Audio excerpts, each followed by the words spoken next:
Peter, writing in his first epistle, is writing to persecuted Christians in AD 62-64. அங்கே 18வது நூற்றாண்டிலே பார்க்கும் பொழுது அங்கே பேதுரு அங்க உபத்திரவத்துக்கு மத்தியில இருக்கிற விசுவாசிகளுக்கு அவர் எழுதுகிறார். In the first century. முதலாவது நூற்றாண்டிலே. And he is writing to them this epistle, and he is finishing chapter 5 with some Christian attitudes that we can develop to grow in Christ. இந்த நிருபத்தை அவர் எழுதி நிறைவு செய்யும் பொழுது கிறிஸ்துவுக்குள்ளான முதிர்ச்சி அடைய வேண்டிய வளர்ச்சிக்கான அடிப்படை தன்மைகளை குறித்து அவர் வெளிரங்கமாக எழுதி இருக்கிறார். God wants us to grow. தேவன் நம்ம வளர வேண்டும் என்று விரும்புகிறார். But growth happens with God and also our cooperation. அவர் தேவனோடு வளர்வதில் அதிலே ஒரு ஐக்கியம் தேவைப்படுகிறது. Now, if we have wonderful people who have played the music at our stage now, இப்பொழுது நீங்கள் இசைக்கருவிகள் வாசித்தவர்களை பார்த்திருக்கலாம். if they have to play a music in such a level, அந்த நிலையிலே அவர்கள் வாசிக்க வேண்டும் என்றால் they have played and played and played the fundamentals and practiced, and now they are growing to play for a live service. அந்த இசைக்கான அடித்தளத்திலே இருக்கக்கூடிய சில காரியங்கள் அவர்கள் மறுபடியும் அவர்கள் பழக்கத்திலே பழகி கொண்டபடியினாலே இந்த நாளில் இந்த ஆராதனையிலே சிறப்பாக வாசிக்க முடிந்தது. If an athlete has to win the Olympic gold medal, there is years of practicing the same thing again and again and again, and one day they grow to the level of receiving that crown. அந்த Olympic ஓட்ட பந்தயத்திலே தங்கப்பதக்கம் வெல்ல வேண்டும் என்று சொன்னால் சில காரியங்களை அடிப்படையாக அவர்கள் தொடர்ந்து பயிற்சி செய்து ஒரு நாள் அந்த பயிற்சியின் விளைவாக முதிர்ச்சி அடைந்து வெற்றி பெற வாய்ப்பாய் இருக்கும். And Christian life also happens with intentional steps of daily practice towards growth.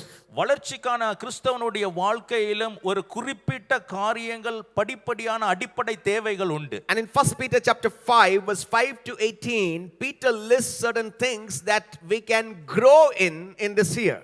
அந்த 1 பேதுரு 5வது அதிகாரத்தின் 5வது வசனம் தொடங்கி 14வது வசனம் வரைக்கும் நீங்கள் பார்க்கும் பொழுது இந்த ஆவிக்குரிய வாழ்க்கையில வளருவதற்கான சில பண்புகளை அங்கே பேதுரு குறித்துள்ளார். Peter is giving us a list of 9 areas where we can grow. பேதுரு அங்கே 9 விதமான காரியங்களை அவர் வளர்ச்சிக்கான காட்டுகிறார். This is not an exhaustive list, it is not the all list. இது எல்லாம் அடங்கி உள்ளது என்றும் விரிவாக்கமான ஒரு காரியம் என்றும் சொல்ல முடியாது. You can find Paul giving in the book of Galatians the fruit of the spirit. Paul has a different list alongside this list. இது மாத்திரமல்ல பவுலும் அங்கே கலாத்திய புத்தகத்திலே நீங்கள் பார்க்கும்போது கலாத்தியருக்கு அவர்கள் சில குறிப்புகளை குறித்துள்ளார். 2 Peter chapter 1 we can find Peter giving adding on to that list. அதுக்கோடு சேர்ந்து சில குறிப்புகளை பேதுரும் இணைக்கிறதை நம்ம பேதுருவிலே பார்க்க முடியும். God willing we will put the foundation for this message today. இந்த நாளிலே இயேசு கிறிஸ்து அங்கே சித்தமானால் அந்த அதுக்கு அடித்தளத்தை நாங்கள் இந்த நாளிலே கொடுக்க இருக்கிறோம். And then we will take up one by one in the year to come. இந்த வருடத்திலே அதை தனித்துவமான செய்தியாய் மறுபடியும் அதை பார்க்க இருக்கலாம். In 1 Peter chapter 5 and verse 5, Peter says, the same way you who are younger submit yourselves to your elders. 5வது அதிகாரம் 1 பேதுரு 5வது அதிகாரம் 5வது வசனத்திலே அவர் அந்தபடியே இளைஞரே மூப்பருக்கு கீழ்ப்படியுங்கள். So the first thing that he wants his readers to grow in is in the area of submission. அங்கே வாசிக்கிறவர்கள் அறிந்து கொள்ள வேண்டிய முதல் காரியம் என்று சொன்னால் சமர்ப்பணம். Peter has already addressed the pastors and the elders of the church in chapter 5. அந்த அதிகாரத்தினுடைய முதலிலே பார்க்கும் பொழுது போதகரையும் சபை மூப்பர்களுக்கான காரியத்தையும் பேதுரு குறித்துள்ளார். And all through this epistle Peter has been talking about different levels of submission that Christians have to practice. கிறிஸ்தவனுடைய வாழ்க்கையிலே வெவ்வேறு நிலையிலே அவன் பழக்கத்துக்கு கொண்டு வர வேண்டிய அந்த சமர்ப்பணத்தின் காரியங்களை குறித்து அவர் எழுதி இருக்கிறார். 2 verse 13 talks about submission to the government. அங்கே 2:13லே பார்க்கும் பொழுது அரசாங்கத்துக்கு நீங்கள் கீழ்ப்படிய வேண்டிய காரியத்தை எழுதி இருக்கிறார். 2:18 Peter talks about submission to your human masters. அங்கே 2:18லே பார்க்கும்போது உங்களுக்கு உபதேசியார்கள் உங்க போதகருக்கு நீங்கள் கீழ்ப்படிய வேண்டும் என்று எழுதி இருக்கிறார். In chapter 3 verse 1 he is talking about family submission where the wife and husband submit to one another. 3வது அதிகாரத்திலே பார்க்கும் பொழுது கணவனும் மனைவியும் குடும்பத்துக்குள்ளே ஒருத்தர் சமர்ப்பிக்க வேண்டிய காரியத்தை கொடுத்திருக்கிறார். And in chapter 5 Peter talks about submission to young people to elderly people. 5வது அதிகாரத்திலே மூப்பர்களுக்கு வாலிபர்கள் அங்கே கீழ்ப்படிய வேண்டும் என்கிற காரியத்தை God wants us to grow in this area of submission. தேவன் இந்த இடத்திலே சமர்ப்பணத்தோடு வளர வேண்டும் என்று விரும்புகிறார். Have you seen that submission is very difficult to practice? உங்களுக்கு தெரியுமா இந்த சமர்ப்பணம் மிகுந்த ஒரு கடினமான ஒரு காரியம் பழக்கத்திலே. When your wife tells you some suggestion or husband says something to you, it is very difficult for you to submit. கணவனோ மனைவியோ ஒருத்தருக்கு ஒருத்தர் ஒரு காரியத்தை சொல்லும் பொழுது அதை ஏற்றுக்கொண்டு அதற்கு கீழ்ப்படிவது கடினமான காரியம். We like to rebel. அதற்கு எதிர்த்து நிற்க தான் we want நமக்கு to come நேரிடும். over. அதை தாண்டி வருவதற்கு But தான் a true முற்படுவோம். Christian disciple or a true Christian mature person will submit to every kind of leadership that God has put around us. முதிர்ச்சி அடைந்த உண்மையான கிறிஸ்தவன் தேவன் அவனுக்கு கொடுத்திருக்கிற எல்லா சூழ்நிலைகளையும் தன்னை கீழ்ப்படுத்திக் கொள்ளதான் விரும்புவான். And here Peter addresses the area of submitting to your spiritual leadership. இங்கே பேதுரு குறிப்பிட்ட காரியம் என்று சொன்னால் ஆவிக்குரிய வழிநடத்தலுக்குள்ளே மூப்பர்களிடத்திலே இளைஞர்கள் தன்னை அர்ப்பணிக்க God வேண்டும். has placed ministers in his church. தேவன் சபையிலே ஊழியக்காரர்களை வைத்திருக்கிறார். And if the people have to work together and growth has to come, there should be mutual submission and growth. அங்கே எல்லாரும் இணைந்து ஒருமித்து வளர வேண்டும் என்று சொன்னால் ஒருவருக்கு ஒருவர் தன்னை அர்ப்பணிக்க வேண்டிய அவசியம் இருக்கிறது. I thank God for the wonderful people at City Harvest. நான் கர்த்தருக்கு ஸ்தோத்திரிக்கிறேன் என்றால் இந்த சிட்டி ஹார்வெஸ்ட் சபையிலே அருமையான ஜனத்தை தேவன் You are கொடுத்திருக்கிறார். very loving.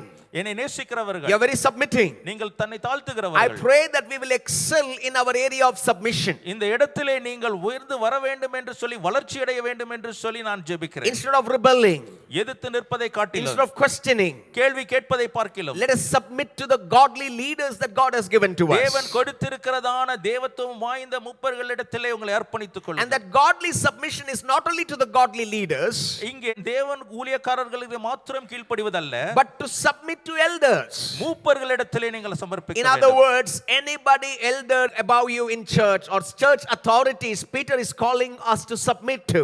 உங்களுடைய வயதுக்கு மேற்பட்டவர்கள் இல்லை சபையில சில அதிகாரத்தை உரியவர்கள் இருப்பார்கள் என்று சொன்னால் அவர்களிடத்திலே நீங்கள் கீழ்ப்படிந்து இருக்க வேண்டும் என்று பேதுரு Submission சொல்கிறார். is to get under the leadership of somebody. அர்ப்பணம் என்று சொல்லுகிறது ஒருவருடைய அதிகாரத்துக்கு நீங்கள் கீழ்ப்பட்டு இருக்க வேண்டும். And that needs real character to submit.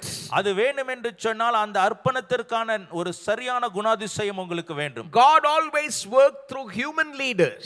தேவன் எப்பொழுதும் மனிதர்களுடைய ஒரு வழிநடத்தலை கொண்டு காரியங்களை செய்கிறார். And human leaders are many times not perfect.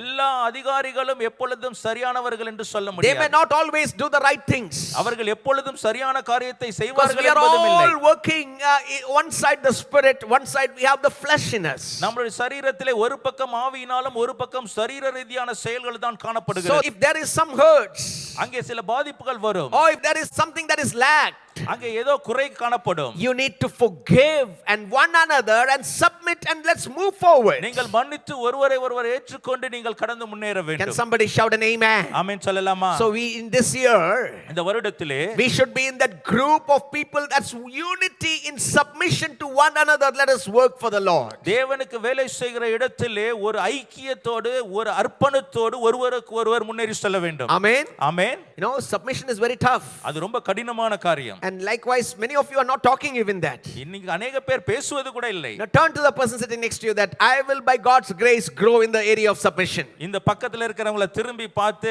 தேவ கிருபையினால இந்த நாளிலே நான் சமர்ப்பணத்திலே நான் வளர போகிறேன் என்று சொல்லுங்கள். Amen. Amen. The second area Peter talks about இரண்டாவது பகுதி பேதுரு சொல்லுவது is the area of humility. அங்கே மனத்தாழ்மை. In 1 Peter chapter 5 and his second part to 6. அந்த ஐந்தாவது வசனத்தினுடைய இரண்டாவது பகுதி சொல்லுகிறது நீங்கள் எல்லோரும் ஒருவருக்கு ஒரு கீழ்ப்படிந்து மனத்தாழ்மையை அணிந்து கொள்ளுங்கள். God wants us to humble ourselves toward one another. ஒருவருக்கு ஒருவர் மனத்தாழ்மையாய் இருக்க வேண்டும் என்று சொல்லி தேவன் விரும்புகிறார். It is talking about the attitude of dressing up with humility. அது என்ன சொல்லுகிறது என்று சொன்னால் அந்த மனத்தாழ்மை நாமல் போர்த்தி கொள்வதை போல ஆடையை அணிவது போல என்பதை குறிப்பிடுகிறது. Humility is a garment that we are ought to put on. அது நமக்கு கொடுக்கப்பட்ட ஒரு ஆடையாய் காணப்படுகிறது. Humility means low mindedness. அது தாழ்மை உள்ள மனப்பான்மை உள்ள ஒரு சிந்தனை. In chapter 5 verse 5b, please read, why should we put on humility? எதற்காக இந்த தாழ்மையை நாம் தரித்துக் கொள்ள வேண்டும் என்பதை பார்க்கிறோம். பெருமை உள்ளவர்களுக்கு தேவன் எதிர்த்து நிற்கிறார், தாழ்மை உள்ளவருக்கோ கிருபை அளிக்கிறார். God opposes the proud. அங்கே பெருமை உள்ளவனுக்கு தேவன் எதிர்த்து நிற்கிறார். When mother tells the daughter to cook some rice and the daughter rebels, that is not humility. அங்கே தாய் தன்னுடைய மகளை பார்த்து நீ சமை என்று சொல்லும் பொழுது சமையல் செய்ய மாட்டேன் என்று சொல்லி அந்த பிள்ளை எதிர்த்து நிற்குமானால் அது தாழ்மை கருத்தம் அல்ல. Humility is to consider one another and to obey the leaders that God has given to us. ஒருத்தருக்கு ஒருத்தர் தன்னை அர்ப்பணம் செய்து கொண்டு அவர்களுக்கு கீழ்ப்படிவது தான் அந்த மனத்தாழ்மையை காட்டுகிறது. God wants us to practice humility in our lives. நம்முடைய வாழ்க்கையில் இந்த மனத்தாழ்மையை பழக்கிக் கொள்ள வேண்டும் என்று சொல்லி தேவன் விரும்புகிறார். And in this passage humility is in two directions. இங்கே மனத்தாழ்மை ரெண்டு திசையை காட்டுகிறது. It says that clothe yourselves with humility toward one another. ஒருவருக்கொருவர் கீழ்ப்படிந்து மனத்தாழ்மை அணிந்து கொள்ளுங்கள். To one another. ஒருவருக்கொருவர். What a loving family that will be if we are humble towards one another. ஒருவருக்கொருவர் மனத்தாழ்மையாய் இருந்தால் அந்த குடும்பம் எப்படிப்பட்ட ஒரு ஆசீர்வாதமான குடும்பம். Look at each other with humility. ஒவ்வொருத்தருக்கு ஒருவர் தாழ்மையோடு பாருங்கள். Work for each other with humility. ஒருவருக்கொருவர் தாழ்மையோடு வேலை செய்யுங்கள். And it takes everybody in the family to work in humility. ஒவ்வொருவரும் குடும்பத்திலே அந்த தாழ்மை குணத்தை அவர் ஏற்றுக்கொள்ள வேண்டும். I pray that we will develop this area of humility. நீங்கள் இந்த பகுதிகளிலே நீங்கள் அதை சிறப்பித்து செய்வீர்கள் என்று சொல்லி நான் ஜெபிக்கிறேன். Humility in the family, குடும்பத்திலே தாழ்மை, humility in the church, சபையிலே மனத்தாழ்மை. what a wonderful place that will be. அது எப்படிப்பட்ட சிறந்த ஒரு காரியமா இருக்கும். That's the place, heaven on earth. அதுதான் பரலோகம் பூலோகத்திலே காணப்படுகிற காரியம். God's qualities lived out by his children. தேவனுடைய குணாதிசயம் ஒரு பிள்ளைகளினாலே அது வாழ்க்கையிலே நிரூபணமாய் காணப்படுகிறது. All these qualities you can find in the triune God. இது திரியேக தேவனுடைய குணாதிசயங்களிலே இந்த அத்தனை அடங்கி இருக்கிறது. The Lord Jesus Christ submitted himself to the will of his Father. தேவனுடைய சித்தத்துக்கு குமாரனாகிய இயேசு கிறிஸ்து தன்னை ஒப்புக்கொடுத்தார். They are one. அவர்கள் ஒருவராய் இருந்தார்கள். They are equal. அவர்கள் சமமாய் இருந்தார்கள். And they are one. அவர்கள் ஒருமனப்பட்டு இருந்தார்கள். Yet when God wanted Jesus to die on the cross, he just submitted to that will. ஆனாலும் பிதா குமாரன் சிலுவையிலே மரிக்க வேண்டும் என்று சொன்ன பொழுது அதற்கு தன்னை தாழ்த்தி ஒப்புக்கொடுத்தார். He took on humility by taking the form of a servant, a man. அங்கே அப்படிப்பட்டதான ஒரு தாழ்மை ஒரு குணசித்தியம் ஒரு மனிதனுக்கு ஏற்படும். That's what Jesus took on the cross of Calvary. இயேசு கிறிஸ்து சிலுவையிலே அவர் செய்தார். And we are supposed to practice that humility towards one another. ஒருவருக்கொருவர் அப்படிப்பட்ட தாழ்மையை வாழ்க்கையிலே நாம் பழக்குவித்துக் கொள்ள வேண்டும். Now remember humility. நீங்கள் இந்த தாழ்மையை சிந்தித்துக் கொள்ளுங்கள். Humility towards one another. ஒருவருக்கு ஒருவர் ஒரு சார்ந்து இருக்கிற மனத்தாழ்மை. And humility towards God. தேவனுக்கு நேராக இருக்கிற தாழ்மை. Humble yourselves in verse 6 says, under God's mighty hand, that he may lift you up in due time. ஆறாவது வசனம், ஆகையால் ஏற்ற காலத்திலே தேவன் உங்களை உயர்த்தும்படிக்கு அவருடைய பலத்த கைக்குள் அடங்கி இருங்கள். Now humility towards God. தேவனிடத்திலே மனத்தாழ்மை. What is humility towards God? தேவனிடத்திலே மனத்தாழ்மை என்றால் என்ன? How can you practice humility towards God? எப்படி நாம தேவனிடத்திலே இந்த மனத்தாழ்மையை பழக்கிக் கொள்ள முடியும்? Accepting the will of God in your life no matter what. என்ன நேர்ந்தாலும் பரவாயில்லை, தேவனுடைய சித்தத்தை என் வாழ்க்கையில ஏற்றுக்கொள்வதே அதனுடைய அர்த்தம். Sometimes the mighty hand of God is to deliver the children of God out of their trouble.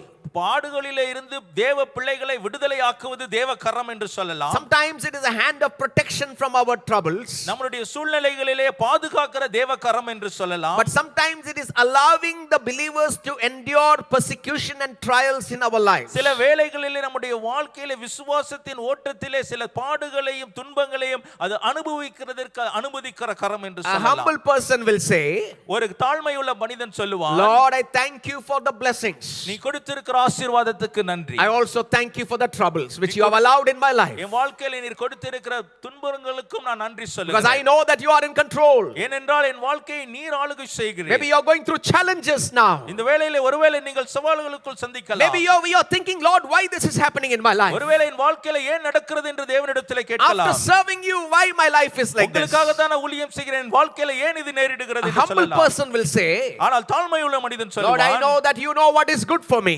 உமக்கு தெரியும் எனக்கு நன்மை எது என்று. I know that you want me to endure this persecution. இந்த சூழ்நிலைகளை பாடுகளை நான் ஏற்றுக்கொள்ள வேண்டும் என்று சொல்லி நீர் Endure அறிந்திருக்கிறீர். this sickness in my life. என் வாழ்க்கையிலே இந்த வியாதியை நான் ஏற்றுக்கொள்ள வேண்டும் என்று நீர் I do not know அனுமதிக்கிறீர். why I am going through this. எதற்காக இதை நான் ஏற்றுக்கொள்ள வேண்டும் என்று I தெரியவில்லை. accept your will. ஆனால் உம்முடைய சித்தத்தை நான் I ஏற்றுக்கொள்கிறேன். pray for a release.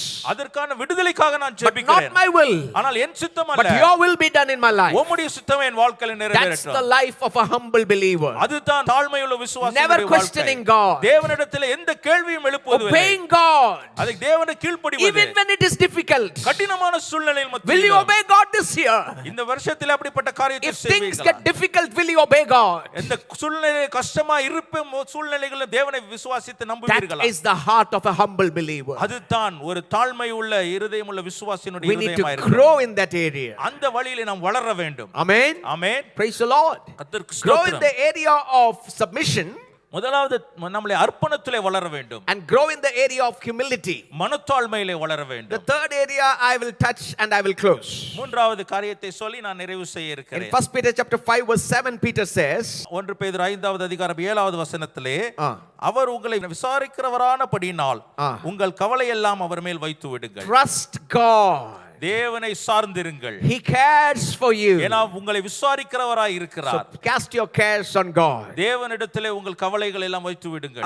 The character of a humble child of God is that he or she will trust God no matter what happens in her life. நல்ல ஒரு விசுவாசி, தாழ்மை உள்ள ஒரு விசுவாசியினுடைய இருதயத்தின் குணாதிசயம் எப்படி இருக்கும் என்று சொன்னால் என்ன சூழ்நிலைகள் மத்தியில தேவனை சார்ந்து இருப்பார். You know, no matter what happens in their lives, வாழ்க்கையில் என்ன நடந்தாலும் பரவாயில்லை, we know that God cares for us. தேவன் என்னை பராமரிக்கிறார் என்று சொல்லி அறிந்து, like a mother has compassion for her children, தன்னுடைய பிள்ளைகளுக்கு ஒரு தாய் காட்டுகிற அந்த கருசனை, like the father cares for his children, தன்னுடைய தகப்பன் பிள்ளைக்கு காட்டுகிற அந்த கருசனை, my father, my appa cares for me.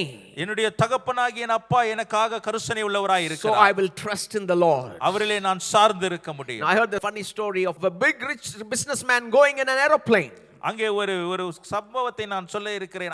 ஒரு நல்ல ஒரு வியாபாரி அவர் ஒரு விமானத்திலே பிரயாணம் பண்ணி கொண்டிருந்தார். He is probably the richest person in the world. ஒருவேளை உலகத்திலே அவர்தான் ஒரு பணக்காரராய் இருந்திருக்க கூடும். And next to him in the business class is a young girl. அந்த பிரயாணம் செய்கிற அந்த வசதி வாய்ந்த அந்த ஸ்தானத்திலே அங்கே இருக்கிற அந்த பகுதியிலே இன்னொரு சிறு பிள்ளை அமர்ந்திருந்தார். And this flight is going through tough weather where he is going up and down. அங்க கடினமான கால சூழ்நிலைகள் மத்தியிலே அங்கே விமானமானது தடுமாறி கொண்டு பிரயாணம் செய்து கொண்டிருக்கிறது. And if turbulence comes, suddenly the aircraft will come 10 feet down and go 10 feet up, and it is all very uncertain over there. மிகுந்த காற்றழுத்தமும் அங்கே ஏற்படும் பொழுது அந்த விமானம் மேலேயும் கீழேயும் மாறி மாறி பறக்கக்கூடும். And this man held on to his seat and he was sweating. அந்த இடத்திலே அந்த பணக்காரனாகிய ஐஸ்வர்யன் அந்த பக்கத்தில் இருந்த அந்த சீட்டை பிடித்துக்கொண்டு அவர் அப்படியே வேர்வையோடு உட்கார்ந்திருந்தார். All through the turbulence he was very afraid. அந்த சூழ்நிலைகள் மூலமாய் அவர் பயத்தோடு காணப்பட்டார். And the next seat was this small girl. அது பக்கத்தில் இருந்த அந்த இருக்கையிலே ஒரு சிறுமி இருந்தாள். She was very calm. அவர் அமைதியாக இருந்தாள். And she was very cool. அவர் எதை பத்தியும் கவலைப்படாமல் இருந்தார். And after the turbulence got over in 10 minutes, அது சில நேரங்களிலே அந்த நிலை சமநிலை ஆன பொழுது he turned to the girl and he asked her. அந்த பக்கத்தில் இருக்க சிறுமி இடத்திலே திரும்பி ஒரு கேள்வி When the turbulence came and the flight went up and down, அப்படிப்பட்ட காற்றழுத்தம் ஏற்பட்ட பொழுது விமானம் மேலேயும் கீழேயும் சென்ற பொழுது I was very afraid. நான் ரொம்ப பயந்து இருந்தேன். I thought I lost all my riches and everything is in vain. என்னுடைய எல்லா சம்பாத்தியமும் போனது என்று சொல்லி நான் நினைத்துக் I கொண்டிருந்தேன். thought that I'm going to die. நான் மரிக்க போறேன் என்று கூட நினைத்தேன். But I saw that you are a small girl and you are so calm. நீ ஒரு இளம் பெண்ணை சிறு பிள்ளையாய் இருந்து நீ எதை குறித்தும் கவலை இல்லாமல் இருக்கிறாயே. You know, in this story what she said? இந்த கதையில அவள் என்ன சொன்னாள் தெரியுமா? You know, uncle, உங்களுக்கு தெரியுமா uncle? the pilot is my father. அது விமான ஓட்டியானது என் தகப்பன். I know whatever turbulence, என்ன சூழ்நிலை இருந்தாலும் he will work his best to keep me safe. என்னை பாதுகாப்பாய் நடத்தி அவர் செல்வார் என்று சொல்லி நான் It is அறிந்திருக்கிறேன். just a small story. அது ஒரு சிறிய கதை But தான். I want you to understand, my dear friends, நான் நீங்கள் புரிந்து கொள்ள the வேண்டியதுக்காக pilot சொல்கிறேன். of our life is our Lord Jesus நம்முடைய Christ. வாழ்க்கையின் பயண ஓட்டியானவர் இயேசு No Kristu. matter what we go through, எப்படிப்பட்ட சூழ்நிலைகளுக்கு கடந்து போனாலும் தகப்பன் நன்மைக்கு தான் செய்வார். Amen. Amen. He will not let any harm come to our lives. நம்முடைய வாழ்க்கையில என்ன துன்பத்தையும் அவர் அனுபவிக்க Because மாட்டார். all things work together for the good of those who love him. ஏனா எல்லாம் விசுவாசிக்கிறவனுக்கு நன்மைக்கு ஏதுவாகவே நடைபெறுகிறது. Amen. Amen. Trust in the wonderful caring hands of God. நம்முடைய கரங்களில் தேவ கரம் நம்மளோடு இருக்கிற அந்த கரத்திலே சார்ந்திருங்கள். I'm going to give my anxieties into the hands of God. என்னுடைய கவலை எல்லாம் தேவனுடைய கரத்திலே கொடுக்க Maybe you are போகிறேன். sitting here with a lot of burden issues for 2022. ஒருவேளை 2022 இருக்கிற अनेक பாடுகளை சிந்தித்துக் கொண்டு ஒருவேளை நீங்கள் இருக்கலாம். Commit yourself to grow in the Lord. தேவனிடத்திலே நீங்கள் வளர்ச்சிக்காக உங்களை அர்ப்பணித்துக் Commit கொள்ளுங்கள். yourself to grow in your prayer. உங்களுடைய ஜெபத்திலே வளருவதற்கு அர்ப்பணித்துக் கொள்ளுங்கள். Be rooted in the word of God. தேவ வசனத்திலே வேரூன்றி நிற்க அர்ப்பணித்துக் Commit கொள்ளுங்கள். yourself in church fellowship. தேவ சமூகத்திலே சபையிலே ஐக்கியத்துக்கு உங்களை Commit ஒப்புக்கொடுங்கள். yourself to witness for the Lord. தேவனுக்கு என்று சாட்சியா இருப்பதற்கு ஒப்புக்கொடுங்கள். Grow in submission to people. தேவனிடத்தில் சொல்லுகிற அந்த வார்த்தை அந்த அர்ப்பணம் சர்ப்பணம் என்கிற காரியத்தில் Grow நீங்கள் in சேர்ந்திருங்கள். humility.